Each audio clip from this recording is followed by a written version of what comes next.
السلام عليكم ورحمة الله.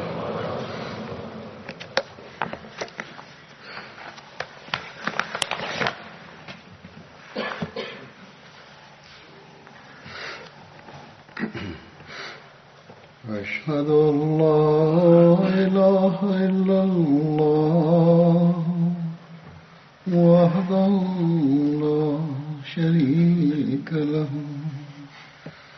وأشهد أن محمدا عبده ورسوله أما بعد فأعوذ بالله من الشيطان الرجيم بسم الله الرحمن الرحيم الحمد لله رب العالمين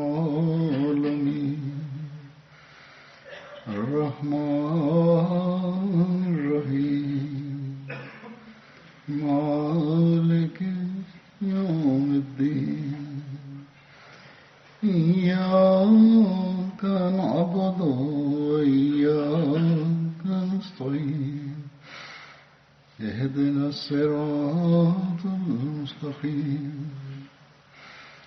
صراط الذين أنعمت عليهم غير المغضوب عليهم ولا الضالين.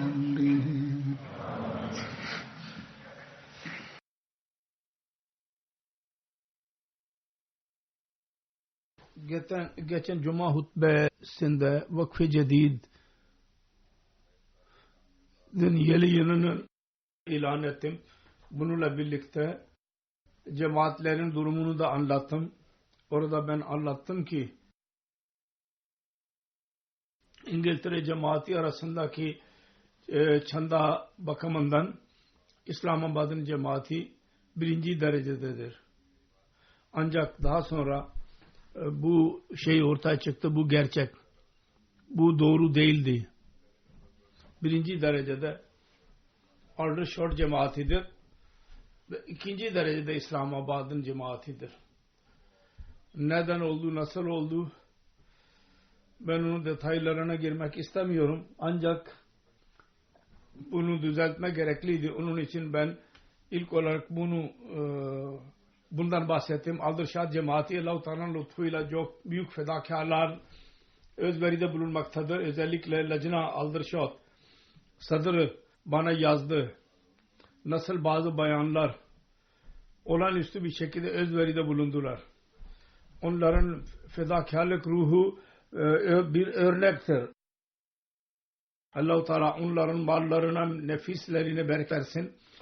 Ben geçen hutbemde genel olarak zengin ve fakirlerin ülkede yaşayanların fedakarlıklarından bahsettim. Çünkü zenginlerde dahi bu his vardır. Onlar dahi özveride bulunurlar. Yoksa bu ilerlemiş ülkelerde birçok kimse vardır. Onlar dünyadaki ihtiyaçlarını geri planda atarak özveride bulunurlar. Her ise söylediğim gibi İngiltere'nin cemaatinde Vakf-ı Cedid konusunda Aldershot cemaati birinci derecededir. Şimdi ben bugün benim konusuna geliyorum. Bedri eshablardan bahsedeceğim. Geçen hutbemden önceki hutbede Hazreti Sa'd bin Ubada'dan bahsediyordum ve biraz kaldıydı. Bugün dahi onun zikri olarak beyan edeceğim. Fakat burada dahi bir referansı düzeltme gereklidir. Geçen hutbemde ben beyan ettiydim onu. Ben zikretmedim referanslara, fakat Research Cell'de bizim çalışanlar kendileri hissettiler ve onlar düzelttiler onu. Ve ondan benim dahi bir yaşlığım düzeltilmiş oldu. Kendileri tarafından çok çaba sarf ederek referans çıkarırlar, fakat bazen acelelikle öyle yazılardan geçiyorlar ki iki hesapların birbirine benzer olaylarından bahsediyor oluyor. Aynı şekilde bazen Arapça yazıların tercümesi konusunda dahi doğru kelimeleri seçilme işi neticesinde gerçek ortaya çıkmıyor. Her neyse bununla alakalı olarak onlar düzelttiler.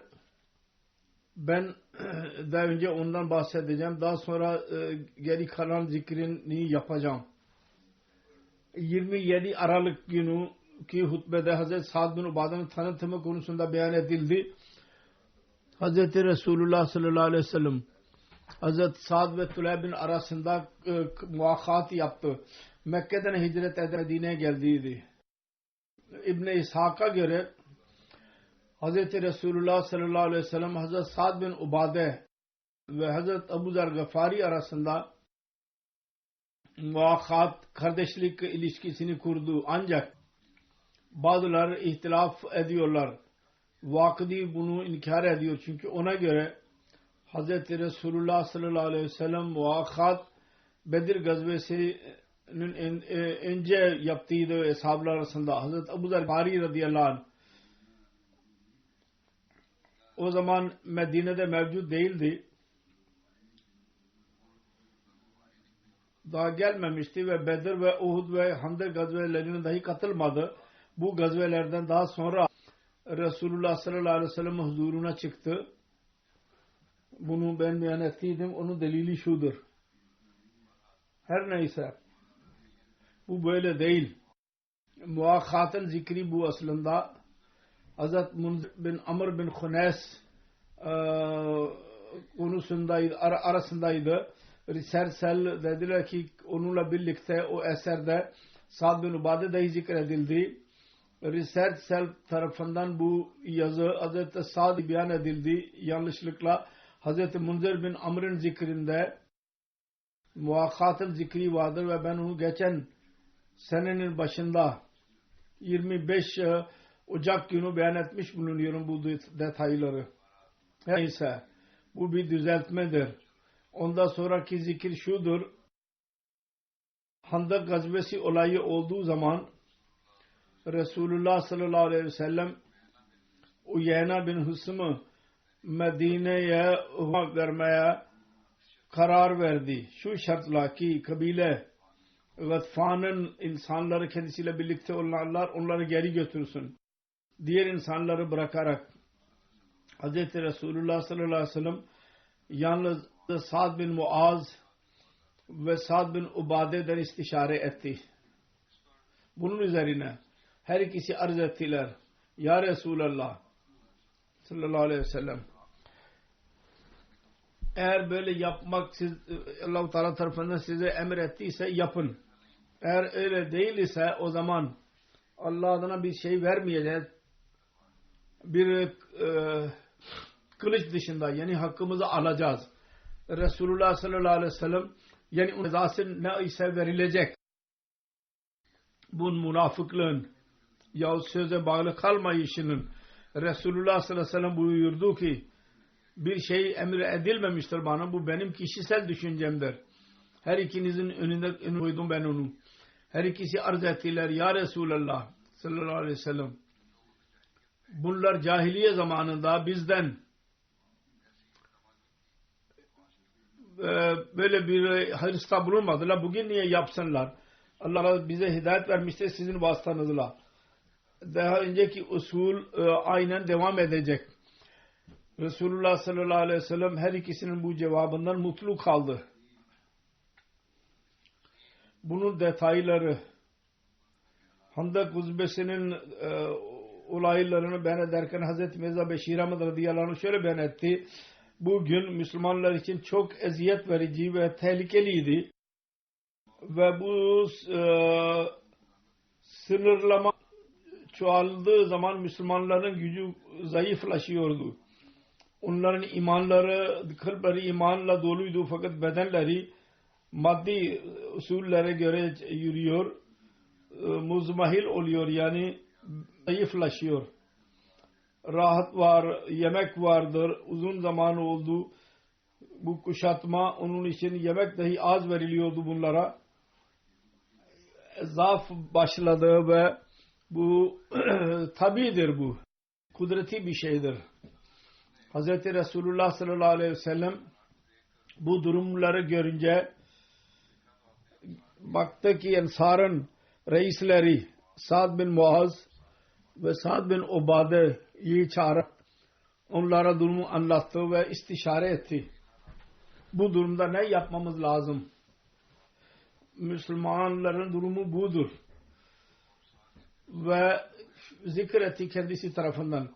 Eğer siz isterseniz bu olabilir ki Gatfan kabilesini Medine'nin mahsullarından bir kısmını vermeyerek bu savaşı erteleyelim.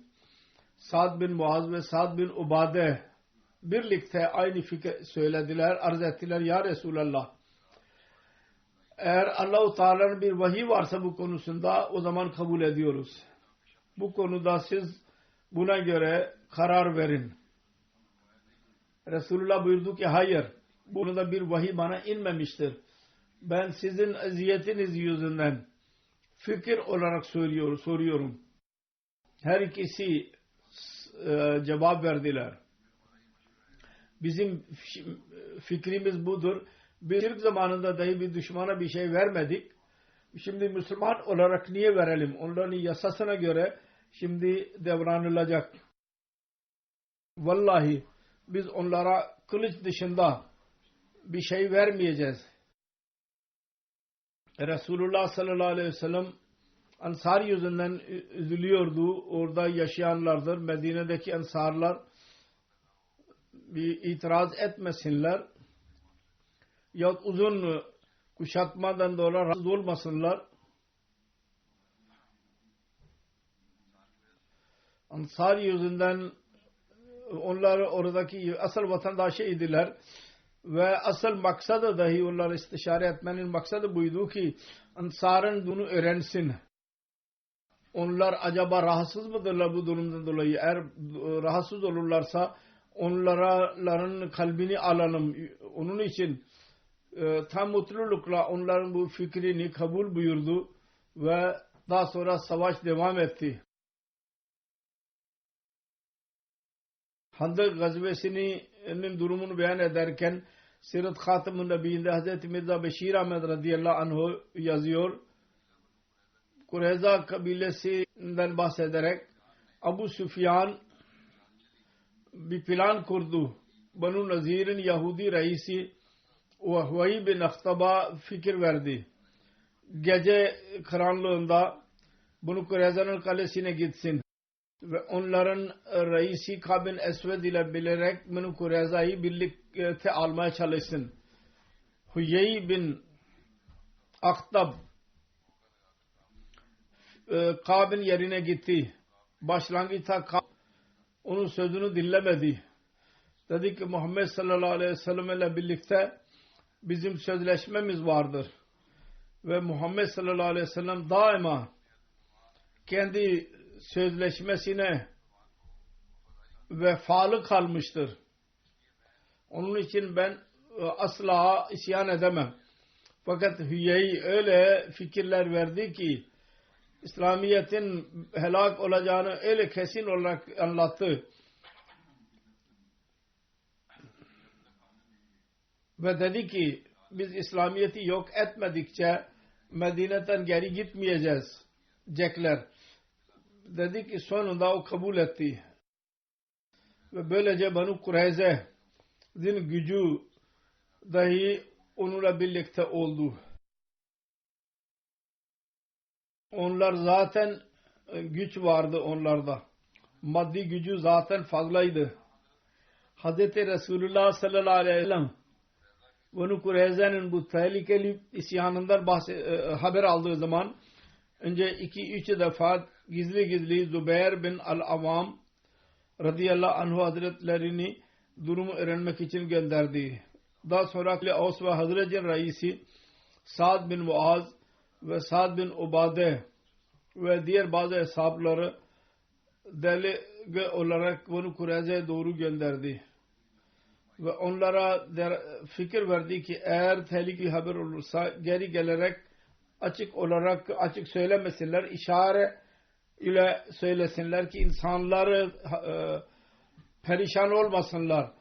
Bunlar Benu Kureyza'nın evlerine gittikleri zaman ve onların reisi Kâb bin Asved'in yanına gittikleri zaman bedbaht, çok mağrurane bir şekilde kendileriyle karşılaştı. Ve her iki Sa'd tarafından anlaşmanın zikri olduğu zaman o ve onun kabilesinin insanları buldular ve dediler ki gidin Muhammed Resulullah aramızda bir anlaşma yoktur. Bu kelimeleri dinleyerek ashabların sayfası geri geldi ve Sa'd bin Muaz ve Sa'd bin Ubade Hazreti Resulullah'a hazır olarak uygun bir şekilde Resulullah'a durumu anlattılar. Neyse ondan sonra ceza verildi onlara ve savaş devam etti. Benu Kureyze gazvesi zamanında Hazreti Sa'd bin Ubade birkaç deve üzerinde hurmayı taşıttı ve Resulullah sallallahu aleyhi ve sellem ve Müslümanlar için gönderdi. Hepsinin yemeğiydi.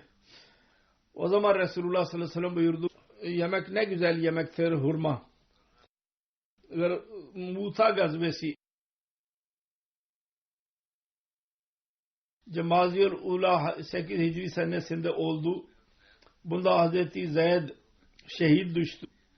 Resulullah sallallahu aleyhi ve sellem onun el ahalisine gitti başsağlığı dilemek için. Onun kazıbı üzüntüden dolayı ağlayarak Resulullah sallallahu aleyhi ve sellem'in yanına geldi. Bunun üzerine Hazreti Resulullah dahi ağladı. Bunun üzerine Hazreti Sa'd bin Ubade arz etti. Ya Resulallah, bu nedir? Resulullah buyurdu. Haza şokul habibe ila habibe. Bu bir sevgilinin sevgilisine karşı olan sevgidir bu. Sahih Buhari'nin başka bir rivayeti vardır.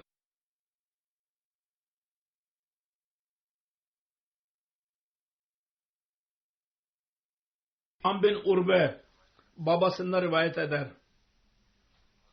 Resulullah sallallahu aleyhi ve sellem bu olay başkadır. Sahih Buhari'nin rivayetindendir. İşam bin Urve babasından rivayet eder. Resulullah sallallahu aleyhi ve sellem Mekke fethiyle günü Kureyş bunu haber aldılar. Ebu Sufyan bin Harb, Hakim bin Hizam ve Uzel bin Varka Resulullah sallallahu aleyhi ve sellem'in aramak için çıktılar. Onlar yürüdü. Marru Zahran adlı yer vardır. Oraya kadar vardılar. Marru Zahran Mekke'ye doğru bir yerdir. Orada birçok hurma ve hurma tarlaları vardır. 5 kilometre mesafede Mekke'den. Oraya vardıkları zaman ne baksınlar ki çok ateşler vardır. Nasıl ki hac zamanında Arafat'ta ateşler oluyor. Ebu Sufyan dedi ki bu nedir? Sanki Arafat'ın ateşleridir. Hüzeyl bin Varka dedi ki Banu Amr'ın ateşleri gibidir bunlar. Huza kabilenin.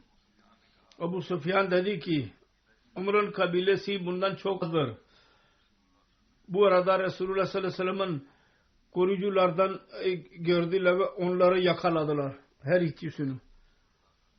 Onları Resulullah'ın huzuruna getirdiler. Ebu Sufyan İslamiyet'i kabul etti.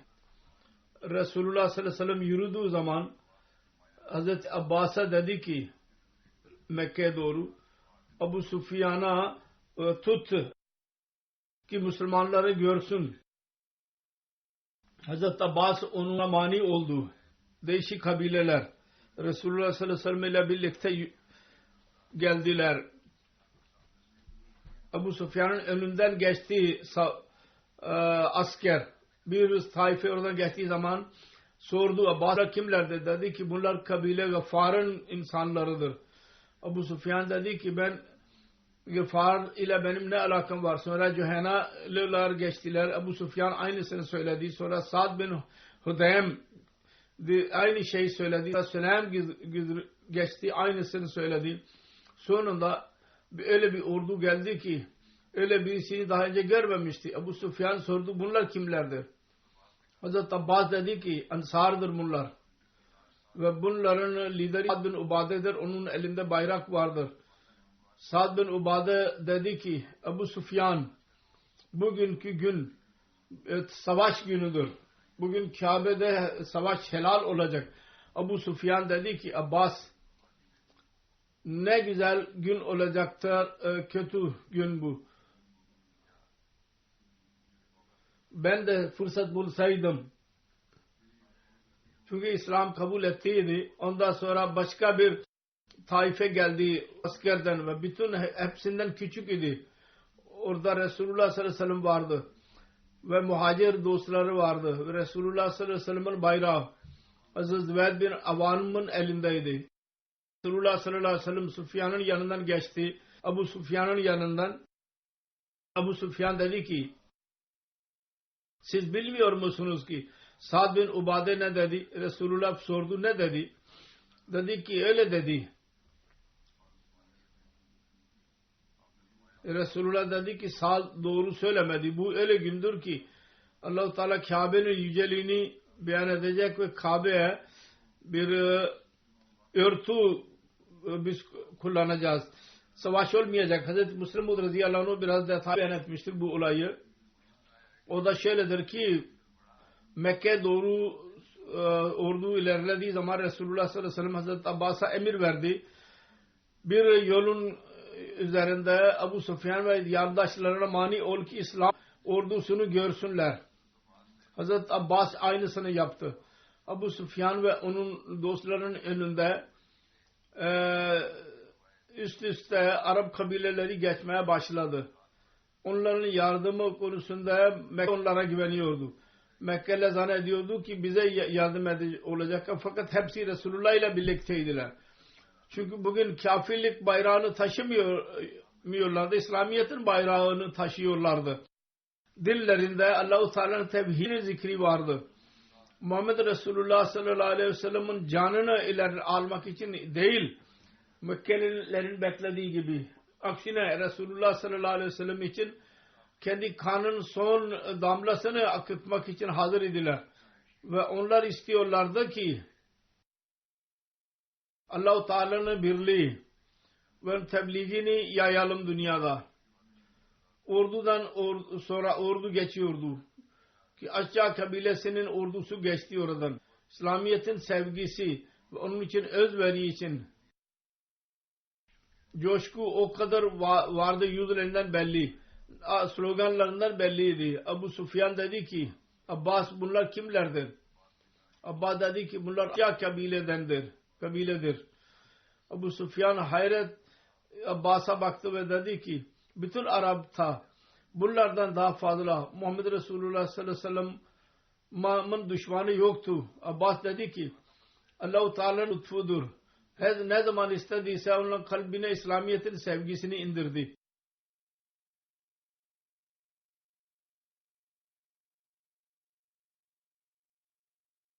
En sonunda Resulullah 2000 kişilikte geçti. Zırh içindeydiler. Hazreti Ömer onların saflarını düzeltiyordu ve diyordu ki safları düzeltin. Bu eski özverilerin, fedakarların coşkusu yüzlerinden belliydi. Ebu Süfyan onları gördü. Kalbi korktu. Sordu Abbas bunlar kimlerdir? Dedi ki Hazreti Abbas Resulullah sallallahu aleyhi ve sellem Ansar ve muhacirlerin ordusu içinde geçiyor. Ebu Süfyan dedi ki buna mukabil olma, karşı koyma gücüne sahip kimse yoktu dünyada. Sonra dedi ki senin kaşının oğlu bugün dünyada en büyük kral oldu. Abbas dedi ki şimdi dahi sen gözlerini açmadın mı? Bu krallık değil. Bu peygamberliktir. Ebu Süfyan dedi ki evet peygamberliktir. Bunlar Ebu Süfyan'ın önünden geçtiği zaman Ansar'ın lideri Sa'd bin Ubade Ebu Süfyan'ı görerek dedi ki bugün Allah-u Teala bizim için Mekke'ye girmek kılıçla helal kılmıştır. Bugün Kureyşler küçük düşürülecek. Resulullah sallallahu aleyhi ve sellem Ebu Süfyan'ın yanından geçtiği zaman yüksek sesle dedi ki Ya Resulallah, siz kavminin öldürülmesine izin mi verdiniz?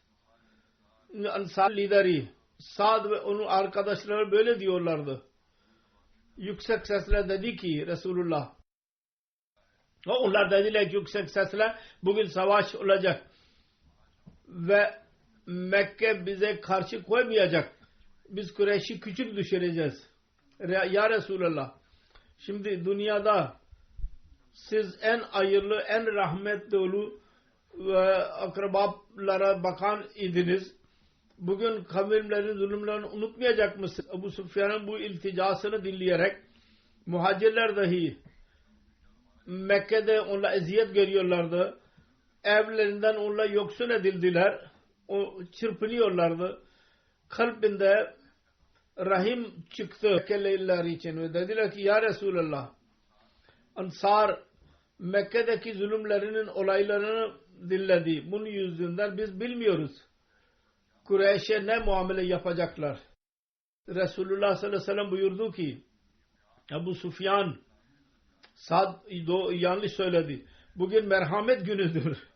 Bugün Allah-u Teala Kureyş ve Kabe'ye hürmet verecek. Sonra bir adamın birisini Sa'd'a doğru gönderdi ve buyurdu kendi bayrağını Kays'e ver oğluna. Senin yerine lider olacak. Öylece Resulullah ondan bayrak kaldı ve onun oğluna verdi. Böylece Mekke'yle dahi kalbini aldı. Ansar'a dahi mani oldu ve Resulullah sallallahu aleyhi ve sellem'e Kays'e güveniyordu tam olarak. Sa'd'ın oğluydu. Çünkü Kays çok uysal bir genç idi. Öyle uysal. Müslim o diyor ki öyle kadar idi ki tarihte yazılıdır. Vefat zamanında bazı kimseler iadet için geldiler. Bazı kimseler gelmediler. Dostlarına sordu. Niye bazı kimseler ben diyorum onlara benim için gelmediler? Dostlar dediler ki siz çok muhayyersiniz. Muhayyer, eli açık. İnsanlara çok yardım ediyordu. Her insana borç veriyorsunuz. Kim borç isterse veriyorsunuz ve birçok kimse size borçludurlar. Sizin hasta sormak için gelmediler ki belki ihtiyacı olabilir.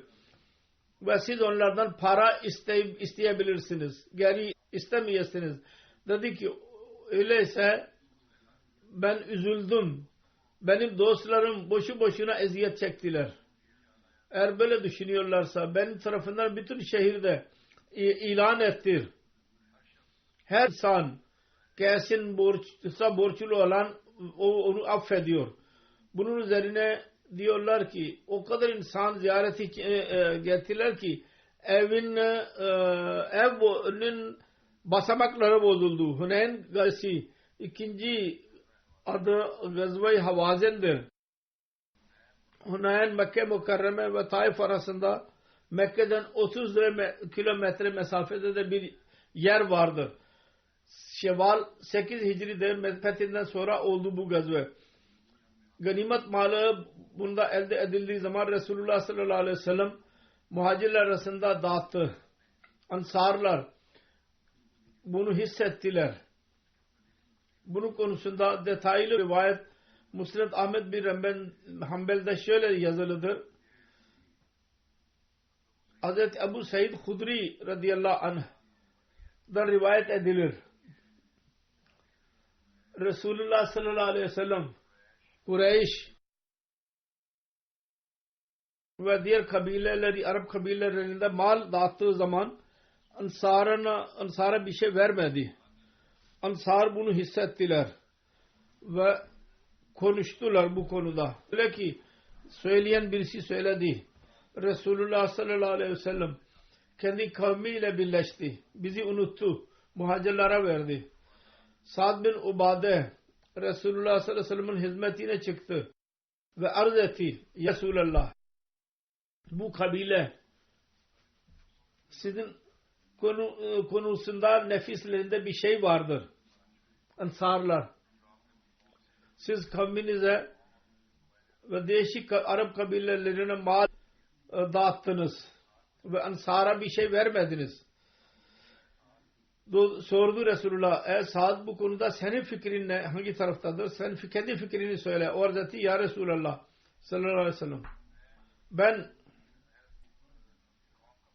kendi kavminin bir üyesiyim. Benim bir durumum yok. Değerim yok.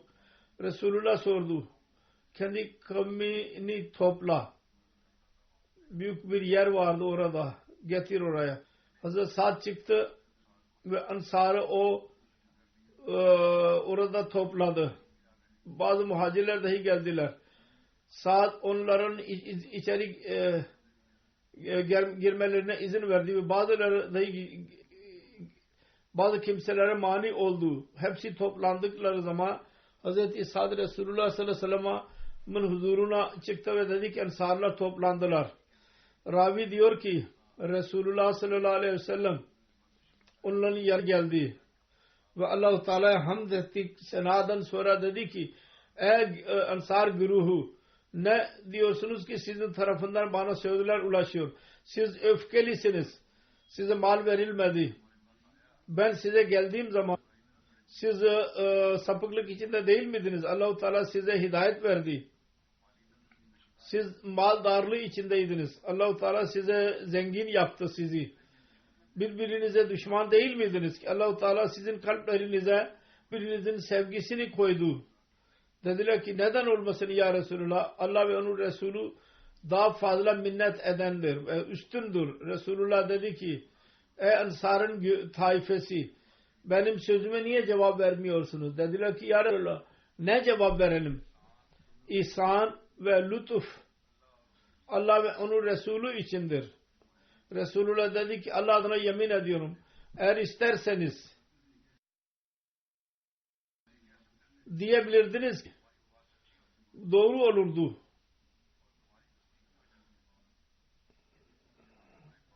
Ki siz bize öyle bir durumda geldiniz ki yalanlandınız. Biz sizi destekledik, doğruladık. Ve sizin akrabanız, dostlarınızı bıraktık. Biz size yardımcı olduk. Siz bize geldiniz. İnsanlar sizi çıkardılar. Biz size yer verdik. Sığınak verdik. Büyük aileye sahip olduğunuzu gördük. Biz size muakkat yaptık. Ensar'ın taifesi. Siz dünyanın küçük mallarına mı üzülüyorsunuz? Bundan sonra dedi ki cevap verebilirdiniz. Sonra buyurdu Ensar'ın taifesi, dünyanın hakir malına mı üzüldünüz? Size vermedim, onlara verdim. O kavmin kalplerini yumuşatmak için verdim ki İslamiyet'i kabul etsinler. Ve ben sizi İslam'a havale ettim. Ve size İslamiyet'e havale ettim. Ensar'ın taifesi, memnun değil misiniz ki insanlar keçi ve yün ve deve götürsünler ve siz Resulullah sallallahu aleyhi ve sellem'e alarak geri gidin evlerinize. Dediler ki Allah adına yemin ediyorum ki onun elinde benim Muhammed'in canıdır.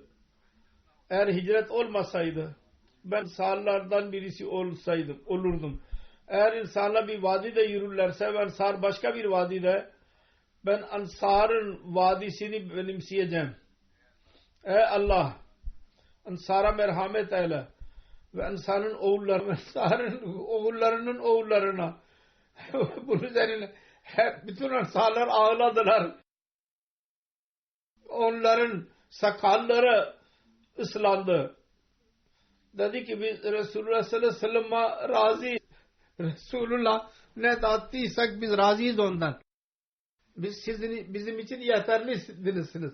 Sonra Resulullah sallallahu aleyhi ve sellem geri geldi ve Resulullah insanlar dahi dağıldılar.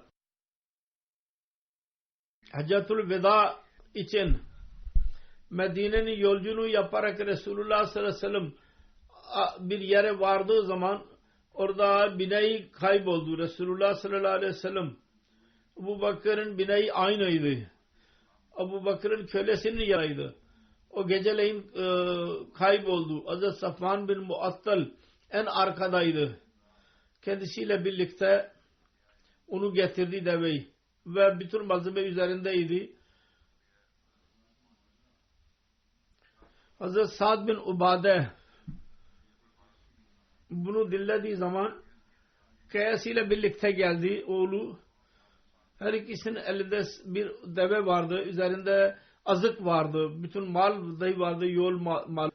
Resulullah sallallahu aleyhi ve sellem'in hizmetine çıktı. O zaman kendi evinin kapısının önünde duruyordu. O zaman Allah-u Teala kendi bineğini geri gönderdi. Malzemeyle birlikte. Bulunmuş, kaybolmuş olan deve. Sa'd arz etti, ya Resulallah, biz öğrendik ki sizin azıl deveniz kayboldu. Bizim devemiz onun yerindedir. Resulullah buyurdu ki Allah o deveyi bizi geri getirdi. Siz ikinizi geri götürün bunu. Allah-u Teala her iki ona bereket versin. Hazreti Usame bin Zeyd radıyallahu anh beyan eder. Resulullah sallallahu aleyhi ve sellem'in kızı kendisine mesaj gönderdi. Benim oğlum ölmek üzeredir. Bize gelin. Resulullah dedi ki Allah'ındır, o ister, o verir ve o alır. Onun yerinde bir zaman vardır. Onun için sabret. Ve Allah-u Teala'dan rızasını iste. O tekrar istedi. Siz teşrif buyurun ve yemin ettirdi ki mutlaka gelin. Resulullah kalktı. Kendisiyle birlikte Sa'd bin Ubade, Hazreti Muaz bin Cebel, Hazreti Ubay bin Ka'b, Hazreti Zeyd bin Sabit ve birçok kimse vardı. Resulullah sallallahu aleyhi ve sellem'in yanında. Oraya gittiği zaman çocuk getirildi. Çocuk son nefes alıyordu. Ses çıkıyordu canı. Osman diyor ki ben düşünüyorum. Usama dedi ki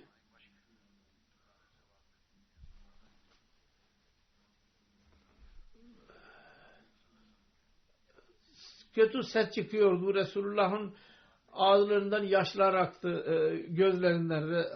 Dedi ki bu nedir? Resulullah dedi ki bu rahmettir. Allah-u Teala onun kalplerinin insanlara vermiştir. Ve Allah-u Teala dahi kendi kulları arasında merhamet eder. Diğerlere merhamet edenlere. Bu durumdur. Öyle bir şey yok. Bu Allah-u Teala'nın lütfudur. Abdullah bin Ömer radıyallahu anhuma beyan eder. Hazreti Sa'd bin Ubade bir hasta oldu. Resulullah sallallahu aleyhi ve sellem Abdurrahman bin Avf, Sa'd bin Abi Vakas ve Hazreti Abdullah bin Mesud bütün bunları birlikte hasta bakıcılığı için gitti. Oraya gidince baktı ki bu vefat etme insanlar toplanmıştır. Çok hastaydı. Ev ahalisi oradaydı. Dediler ki ya Resulullah yok ölmemiştir. Resulullah sallallahu aleyhi ve sellem yanaştı. Durumunu gördü. Ağladı. İnsanlar Resulullah sallallahu aleyhi ve sellem'in ağladığını görünce ağladılar onlar da. Sonra dedi ki görmüyor musunuz? Allah-u Teala kendi yaşlarınızdan dolayı azap vermez ve kalbin üzülmesi üzerine dahi Allah-u Teala merhamet eder. Ya ceza verecek. Kendi diline baktı. İşaret etti. Ve dedi ki ölüye dahi ezap veriliyor. Növhe yapmak, matem yapmak doğru değil. O zaman belki de öyle bir durumda olabilir. Görerek dua durumu dahi çıkmış olabilir ve ağlamış olabilir. Fakat diğerler zannetmiş olacak ki son zamanı olduğu için ağlıyor. Bunun üzerine Resulullah onlara dedi ki ağlamak haram değil. Yasak değil. Yasak olan budur ki İnsan Allah-u Teala'nın kaza ve kaderinin ortaya çıkması üzerine öfkelensin. yaşlar Allah-u Teala'nın rızasını isteyerek olursa, çıkarsa Allah-u Teala'nın merhametini cezbederler.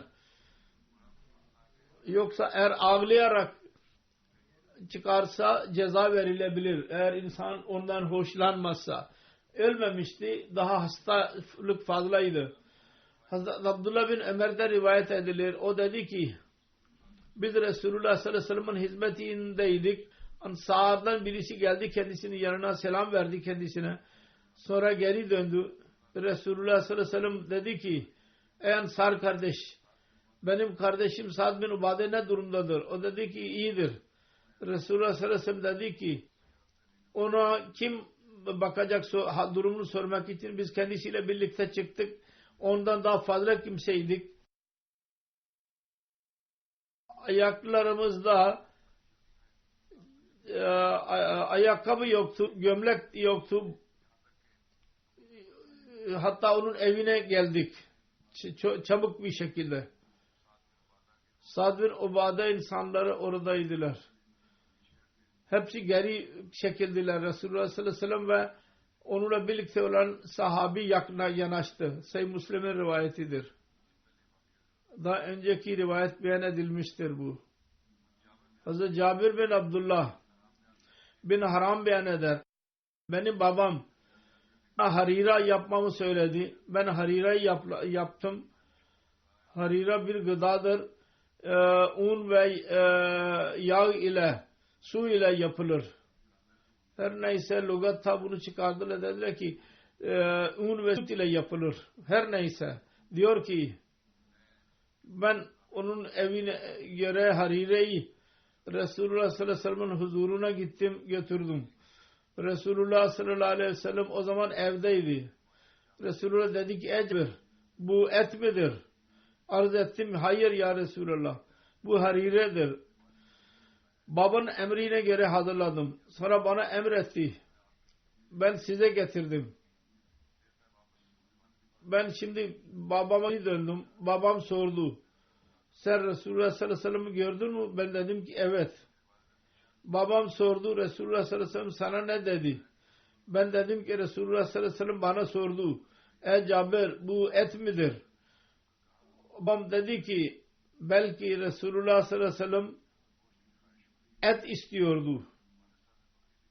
Bir keçi kesti babam ve onu kavurdu ve emretti ki Resulullah sallallahu aleyhi ve sellem'in kapısına götür.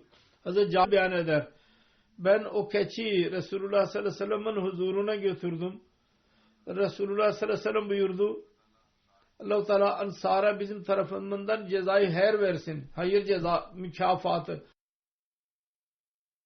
Sa'd bin Ubade ve Musab bin Haram'ın Hazreti Ebu Said'den rivayet edilir.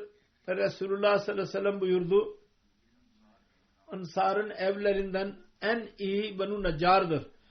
Sonra Banu Abd Aşer, sonra Banu Has bin Hazreç, sonra Banu Saida. Ve Ansar'ın bütün evlerinde iyilik vardır. Bunu dinleyerek Hazreti Sa'd bin Ubade dedi. Onlar İslamiyet'te iyiydiler. Sahih Buhari rivayetidir.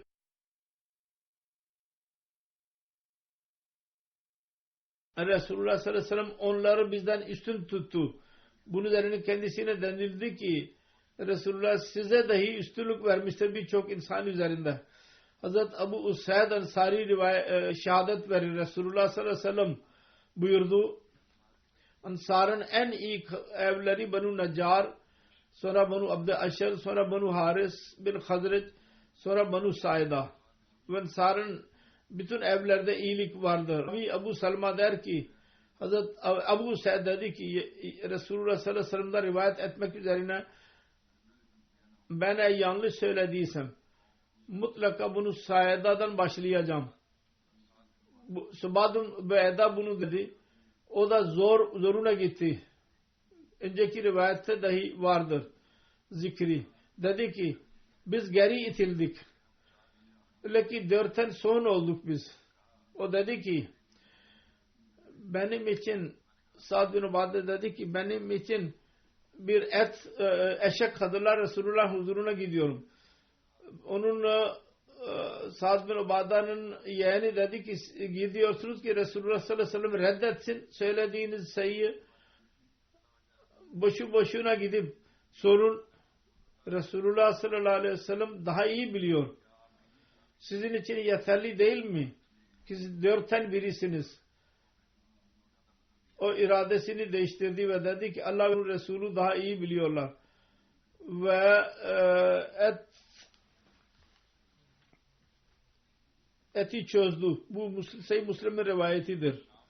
Hişam bin Urve kendi babasından rivayet etmiştir. Sa'd bin Ubade dua ediyordu. Ey Allah, bana methedilmeye değer kıl, şeref sahibi kıl.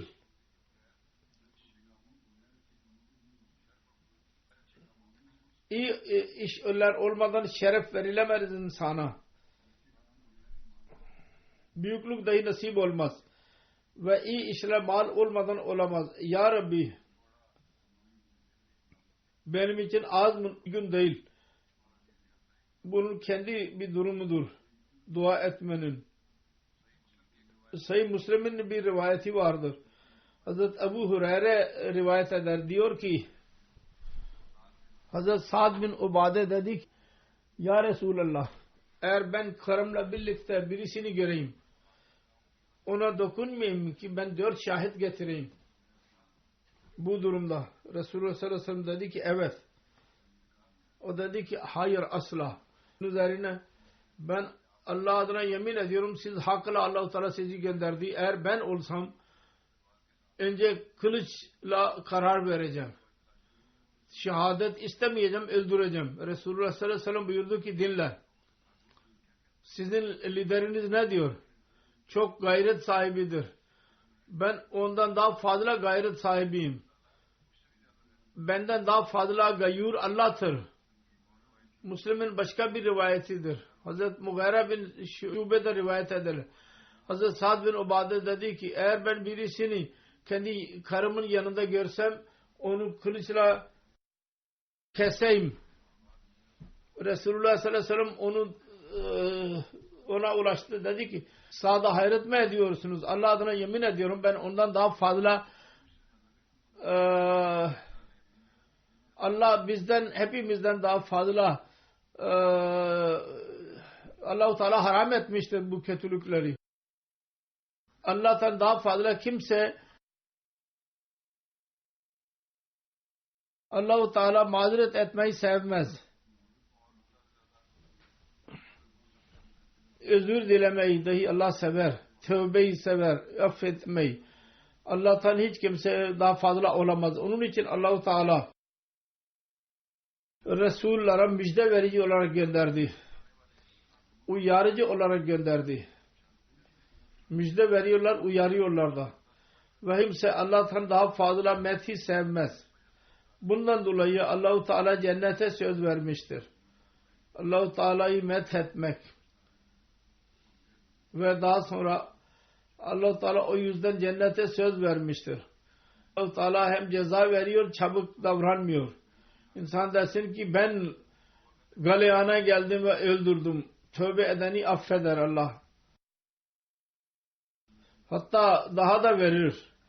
Allah-u Teala'nın yasasından ileri çıkmayın. Allah-u Teala'nın yasalarının içinde kalın. Hadiste bir rivayet vardır. Musned Ahmed bin Hanbel'in Hazret Sa'd bin Ubade beyan eder. Resulullah sallallahu aleyhi ve sellem dedi ki filan kabilenin sadakelerine bekçilik yap. Bak ki kıyamet gününde öyle bir duruma gelme ki bir deve taşıyor olasın. O dedi ki ya Resulullah başka birisine verin ya Resulullah. Bekçiliğin hakkını vermelisin. İnsaf etmelisin. Ve hıyanet olmayacak. Hıyanet olursa, insaf olmazsa hakkı verilmez. O zaman bu büyük bir günahtır. Kıyamet gününde cevabı sorulacak. Resulullah sallallahu aleyhi ve sellem'in devrinde 6 ansar Kur'an-ı Kerim'i topladılar. Hazreti Sa'd bin Ubada onlardan birisiydi. Hazreti Müslim Maud radıyallahu anh bu konuda şöyle diyor. Ansardan meşhur hafizlerin adları bunlardır. Ubada bin Samit, Muaz, Cemme bin Harisa, Fuzala bin Ubeyd, Muslima bin Mukhallad, Abu Darda, Abu Zeyd bin Sabit, Ubay bin Kab ve Sa'd bin Ubade, Umme Varaka. Tarih ispat edilir.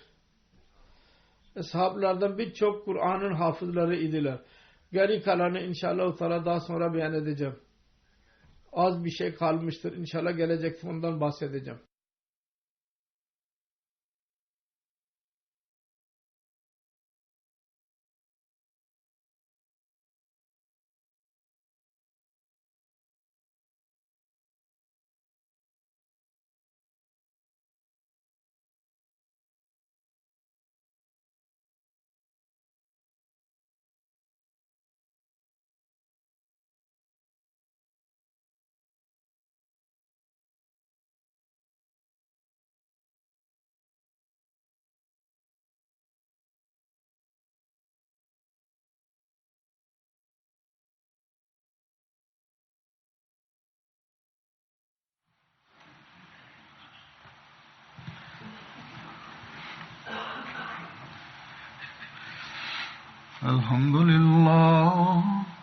الحمد لله نحمده ونستعينه ونستغفره ونؤمن به ونتوكل عليه ونعوذ بالله من شرور أنفسنا ومن سيئات أعمالنا من يهده الله فلا مضل له ومن يضلل فلا هادي له ونشهد أن لا إله إلا الله ونشهد أن محمدا عبده ورسوله عباد الله رحمكم الله